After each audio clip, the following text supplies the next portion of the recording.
தொழுகை நிபந்தனைகளில் மூன்றாவது நிபந்தனை அசுத்தங்களை விட்டு தவிர்ந்திருப்பது. அதாவது உடல், ஆடை, தொழக்கூடிய இடம் இதெல்லாம் சுத்தமாக இருக்கிறதா என்று பார்த்து கொள்ள வேண்டும்.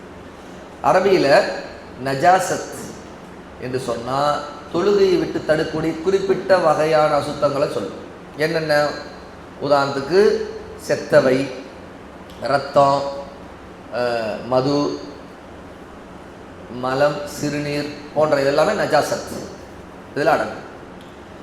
அல்லாஹ் தஆலா சொல்லுகிறான், வஸியாபக ஃபதஹிர், நபியே உங்களுடைய ஆடையை தூய்மையாக வைத்துக் கொள்ளுங்கள். சூரா அல் முத்தஸிர் 74வது சூராவுடைய 4வது ஆயத்தில் நபியே வஸியாபக ஃபதஹிர், உங்களுடைய சியாப்னா ஆடை, அதை தூய்மையாக வைத்துக் கொள்ளுங்கள். இப்னு சிரீன் ரஹிமஹுல்லாஹ் தாபி அவங்க சொல்கிறாங்க, அதாவது தண்ணீரை கொண்டு நீங்கள் கழுவிக் கொள்ளுங்கள் என்று அர்த்தம் இதுக்கு.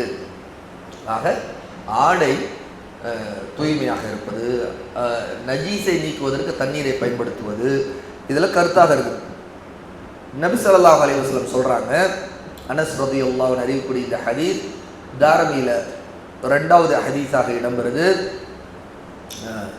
தனஸ்ஸஹு மினல் பவுல் ஃபஇன்ன ஆமத அஸாபில் கப்ரி மின்ஹு, நீங்கள் சிறுநீர் அசுத்தத்திலிருந்து தூய்மையாக இருந்து கொள்ளுங்கள்.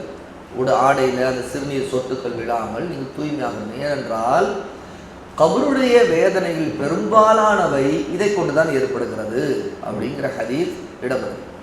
அப்போது நஜாசத் தூய்மை தொஹாரத்துக்காக நஜீஸை விட்டு விலகுவது மிக முக்கியம். தொழுகையில் இது ஒரு நிபந்தனை. பெண்களுடைய ஆடையில் மாதவிடாய் ரத்தம் பட்டுவிட்டால் அதனை கழுவிய பிறகு தொழுமாறு நபி ஸல்லல்லாஹு அலைஹி வஸல்லம் கட்டளையிட்டு இருக்கிறாங்க. செருப்பை நன்கு தேய்த்து அசுத்தத்தை போக்கும்படி சொல்லியிருக்கிறாங்க. அவங்கள ரசூல் ஸல்லல்லாஹு அலைஹி வஸல்லம் செய்திருக்கிறாங்க. மஸ்ஜிதில் ஒரு கிராமவாசி சிறுநீர் கழிக்கிறாரு, தண்ணீரை ஊற்றி ரசூல் ஸல்லல்லாஹு அலைஹி வஸல்லம் சுத்தப்படுத்திருக்காங்க. அப்போது இட தூய்மை, ஆடை தூய்மை, இது எல்லாத்தையும் ரசூல் ஸல்லல்லாஹு அலைஹி வஸல்லம் எவ்வளோ கவனம் கொண்டிருக்கிறாங்க அப்படிங்கிறதுக்கு இந்த ஆதாரங்கள், இந்த சம்பவங்களை பற்றிய விஷயங்கள் நமக்கு ஆதாரங்களாக இருக்குது. ஆனால் ஒருத்தர் தொழுது முடிக்கிறார், அதுக்கு பிறகு தான் அசுத்தம் தன்னுடைய ஆடையிலோ இல்லை தான் தொழுகக்கூடிய இடத்திலோ அவர் பார்க்குறார் அப்படின்னா என்ன சட்டம்? அப்போது அவர் தொழுகை திரும்ப தொழ வேண்டியதில்லை, அது அவசியம் இல்லை. ஏன்னா அவருடைய தொழுகை கபூலாயிரும், அவரை அறியாமல் அது நடந்த விஷயமாக இருக்கும். அவர் தொழுகைக்கு முன்பே அறிந்திருந்தால் அதை அகற்ற வேண்டும். அதில் ஆனால் அகற்றுவதற்கு மறந்து விட்டார் அப்படின்னா அவருடைய தொழுகை சரியாகும். அப்போ தெரிஞ்சிருந்தது, ஆனால் அகற்றுக்கு எதிர்பார்க்காம மறந்துட்டார். அப்போது என்ன சட்டம் அப்படின்னா, மறந்துட்டு தொழுதுட்டார் அப்படின்னா அல்லாஹ் அந்த தொழுகையை ஏற்றுக்கொள்வான், கபூலாகிவிடும் என்று ஷேக் சாலிஹ் அல் ஃபௌசான் ஹஃபிதஹுல்லாஹ் இங்கே குறிப்பிடுறாங்க. தொழுது கொண்டிருக்கும் நிலையிலேயே அவர் அசுத்தத்தை பார்க்கிறார் அப்படின்னா என்ன சட்டம்?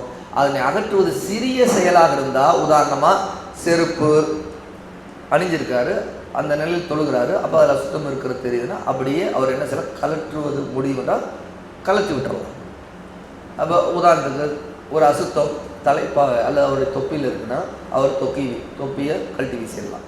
அப்படி தொழுகையை கண்டினியூ பண்ணலாம் அப்படிங்கிறாங்க. அதனை அப்படியே செய்து கொள்ளலாம். அதை அகற்று சக்தி பெறாத நிலை என்றால் அவர் தொழுகை வீணாகும். அப்போ ஏன்னா அவர் தொழுது கொண்டிருக்க நிலையில் அவர் அசுத்தத்தை பார்க்குறாரு அப்படின்னா தெரிஞ்சிருச்சு. அப்போ அந்த தொழுகை விட்டு அவர் அசுத்தத்தை நீக்கிவிட்டு பிறகு தொழ வேண்டும். ஜனாசா தொழுகை தவிர மற்ற எல்லா தொழுகைகளையும் ஒருவர் மண்ணறையில் தொழுவது ஜாயிஸ் அல்ல. ஜனாசா தொழுகை மட்டும்தான் மண்ணறை, அதாவது கபறுகள் இருக்கக்கூடிய இடத்துல தொழுகலாம். ஏனென்றால் என்ன காரணம்? அது ருக்குவோ சுஜூதோ இல்லை ஜனாசா தொழுகையில்.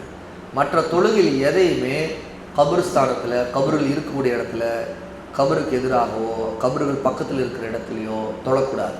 நபி ஸல்லல்லாஹு அலைஹி வஸல்லம் சொன்ன ஹதீஸ், அல் அர்து குல்லுஹா மஸ்ஜிதுன் இல்லல் மக்பரத வல் ஹம்மாம, பூமி முழுவதும் மஸ்ஜித் ஆக்கப்பட்டு விட்டது, மண்ணறை கபறுகள் இருக்கிற இடமும் குளியல் அறையும் தவிர.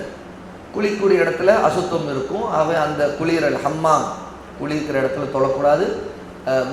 மக்பரானா கபர் இருக்கிற இடம், அங்கேயும் தொழக்கூடாது. மற்ற பூமியில் இருக்கிற எல்லா இடங்களும் தூய்மையானது அப்படின்னு ரசூல் ஸல்லல்லாஹு அலைஹி வஸல்லம் சொல்கிறாங்க. அபு சயீத் அல் குத்ரி ரலியல்லாஹு அன்ஹு அறிவிக்கக்கூடிய இந்த ஹதீஸ் திருமதியில் 317வது ஹதீஸ். லா துஸல்லூ இலல் குபூரி வலா தஜ்லிஸூ அலைஹா. இன்னொரு ஹதீத்தில் அபு மர்ஸத் அல் கனவி ரலியல்லாஹு அன்ஹு அறிவிக்கிறாங்க. முஸ்லீமில் 972வது ஹதீஸ், கபரை நோக்கி தொழாதீர்கள், இன்னும் அதன் மீது உட்காராதீர்கள் என்ற ஹதீஸ் வந்திருக்குது. இன்னொரு ஹதீஸ்ல ஃபலா தத்தகிதுல் குபூர மசாஜித், கபறுகளை வணங்கும் இடங்களாக, அதாவது அல்லாஹ்வை தொழும் இடங்களாக ஆக்கிக் கொள்ளாதீர்கள் என்றும் ரசூல் ஸல்லல்லாஹு அலைஹி வஸல்லம் ஜுந்தூப் ரலியல்லாஹு அன்ஹு அறிவிக்கூடிய இந்த ஹதீஸ் முஸ்லிம்ல 532வது ஹதீஸ்.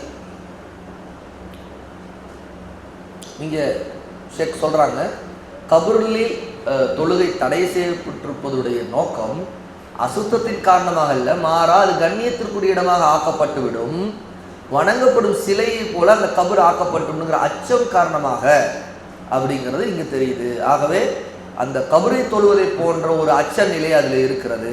ஆகவே தான் ரசூல் ஸல்லல்லாஹு அலைஹி வஸல்லம் அந்த இடத்தில் தொழுவதை தடை செய்திருக்கிறார்கள்.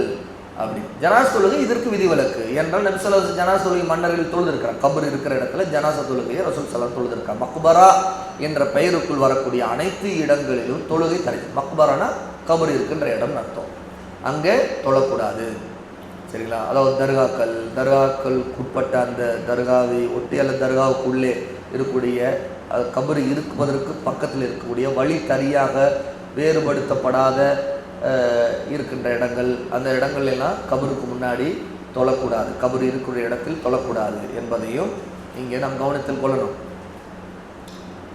ஷேகுல் இஸ்லாம் இப்னு தைமியா ரஹிமஹுல்லா சொல்றாங்க, கபரின் மீது மஸ்ஜித் எழுப்பப்படக்கூடாது, மஸ்ஜிதில் யாரையும் அடக்கம் செய்தல் கூடாது என்பதில் எல்லா இமாம்களும் இஜ்மா ஒருமித்த கருத்து கொண்டிருக்கிறார்கள். மன்னரைக்கு, அதாவது கபருக்கு முன்னாடி மஸ்ஜித் கட்டப்பட்டிருந்தால் கபரு அகற்றப்படுவது அல்லது கபரு தரைமட்டமாக்கப்படுவது, அதில் உள்ள மையை தோண்டி எடுக்கப்பட்டு வேறொரு புதிய இடத்தில் அடக்கம் செய்யப்படுவது நடக்க வேண்டும். ஒரு இடத்துல மஸ்ஜித் கட்டப்படுது, அங்கே கபரு இருக்குன்னா அந்த கபரை அகற்ற வேண்டும். அங்கே உள்ளே இருக்கிறத எல்லாத்தையும் தோண்டி மொத்தமாக எடுத்துட்டு வேறு ஒரு இடத்துல அடக்கம் செய்யப்படணும். அடக்கம் செய்யப்பட்டு தான் அந்த இடத்தை தொழுகைக்கான இடமாக மாற்றப்படணும். அப்படி தான் ரசூலுல்லாஹ்வுடைய மஸ்ஜித் நபவியே என்னட்ட முந்தைய காலத்தில், ஜாஹிலியா காலத்தில் மதீனாவாசிகள்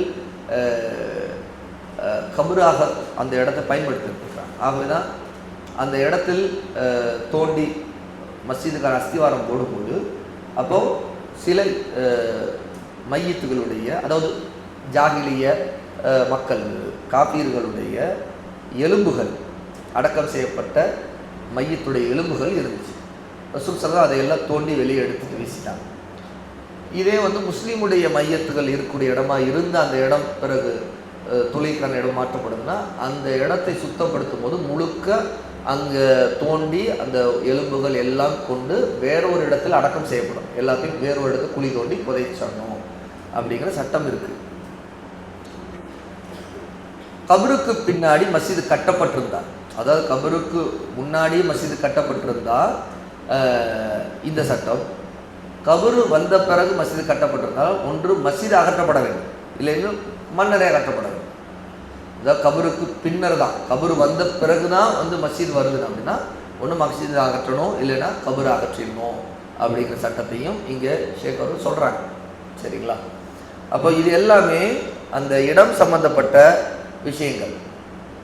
அதோடு கழிவு இருக்கின்ற, கழிவு செய்யப்படக்கூடிய இடங்களில் தொழுவது அனுமதிக்கப்பட்டதில்லை, ஜாயிஸ் அல்ல. ஏன்னா அது அசுத்தங்களால் உருவாக்கப்பட்ட இடமாகும், அசுத்தங்கள்மான இடமா இருக்கும், அசுத்தம் இருக்கிற இடமா, அங்கே அல்லாஹ்வை திக்ர் செய்வது தொழுவது மார்க்கத்தில் ஹராம். அவர் அசுத்தம் இருக்கின்ற இடம் நல்ல உறுதியாக தெரிஞ்சிச்சுன்னா அந்த இடத்துல நம்ம தொழக்கூடாது.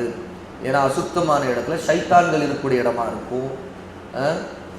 ஆகவே தான் குளியலறை இடத்தை விட அசுத்தம் கழுவப்பட்டு அதே அந்த இடம் குளியலறையும் அசுத்தமாக இருக்கிற இடமா இருக்கும். அப்படிங்கிறனால அங்கேயும் தொழுவது தடுக்கப்பட்டிருக்குது. ஏன்னா அது குளிக்கிறதுக்காக கட்டப்பட்டது, அது அசுத்தம் உடம்புல இருக்க அசுத்தத்தை நீக்கிற இடமாக இருக்கும். ஒட்டக தொழுவத்தில் தொழுவதும் ரசூல் ஸல்லல்லாஹு அலைஹி வஸல்லம் தடை செய்திருக்கிறாங்க. ஒட்டகம் கட்டப்பட்டு அங்கே அதனுடைய சிறுநீர் மற்ற அதனுடைய மலம் இருக்கின்ற இடம், அந்த ஒட்டக தொழுவத்தை ரசூல் ஸல்லல்லாஹு அலைஹி வஸல்லம் தொழுகைக்காக ஆகமாக்கலை. ஆகவே தொழக்கூடாதுன்னு சொல்லிங்க. அங்கே ஒட்டகம் குடியிருக்கிற இடமாக இருக்கும். ஷேகுல் இஸ்லாம் இப்னு தைமியா சொல்கிறாங்க, ஒட்டக தொழுவத்தில் தடுக்கப்பட்டதில் அவருடைய கருத்து அது தடுக்கப்பட்டிருக்குது என்ன, அது ஷைத்தானுடைய தங்குமிடமாக இருக்கிறது அப்படிங்கிறாங்க. ஷேகுல் இஸ்லாம் சொல்கிறாங்க, ஏன் சொல்ல தடுத்துனா அது ஷைத்தானுடைய தங்குமிடம். குளிரறை தொழுவதும் தடுக்கப்பட்டது, ஏனென்றால் அதுவும் ஷைத்தானுடைய தங்குமிடம். கெட்ட ஆத்மாக்கள் இருக்கின்ற இடங்கள், அங்கே நம்ம இப்படிப்பட்ட இடங்களில் தங்குவது கூடாது, ஆகவே தவிர்த்து கொள்ள வேண்டும். அதே மாதிரி உருவப்படங்கள் இருக்கக்கூடிய இடங்களிலும் தொழுவது வெறுக்கப்பட்டது. சரியா, உருவப்படங்கள் இருந்தால் அங்கே தொழுவதை தவிர்த்து விட வேண்டும், அல்லது அந்த உருவங்களை மறைக்க வேண்டும், அந்த உருவங்களை தெரியாதபடி மறைக்க வேண்டும். இப்னுல் கையிம் ரஹிமஹுல்லாஹ் அவங்க சொல்கிறாங்க, அது குளியலறை தொழுவதை காட்டில் வெறுப்புக்குரியது. அதாவது உருவப்படம் உள்ள இடங்கிறது குளியலறையில் தொழுவதை விட வெறுக்கத்தக்கது. ஏனென்றால் குளியலறை தொழுவது அசுத்தத்தின் காரணமாக அல்லது ஷைத்தானின் வீடாக இருப்பதன் காரணமாக தடுக்கப்படுது. ஆனால் உருவப்படங்கள் ஷிர்கின் பக்கம் கொண்டு போகக்கூடியதாக இருக்குது. அவர் பெரும்பான்மையான சமூகங்கள் உருவப்படங்கள் மூலமாகத்தான் ஷிர்கில் விழுந்திருக்கிறாங்க நிறைய உம்மத்து. ஆகவே அந்த இடங்களிலும் நாம் கட்டாயம் தொழக்கூடாது, அந்த இடத்தை நாம் அகற்ற வேண்டும், அல்லது உருவங்களை அகற்ற வேண்டும் அப்படிங்கிற சட்டத்தையும், அல்லது அதை மறைத்து அந்த இடத்தில் நம்ம ஒன்று தொழுவதை தரணும், இல்லைன்னா தொழ வேண்டிய கட்டாயம் இருந்தால் மறைக்க முடியுமா என்று பார்க்க வேண்டும்.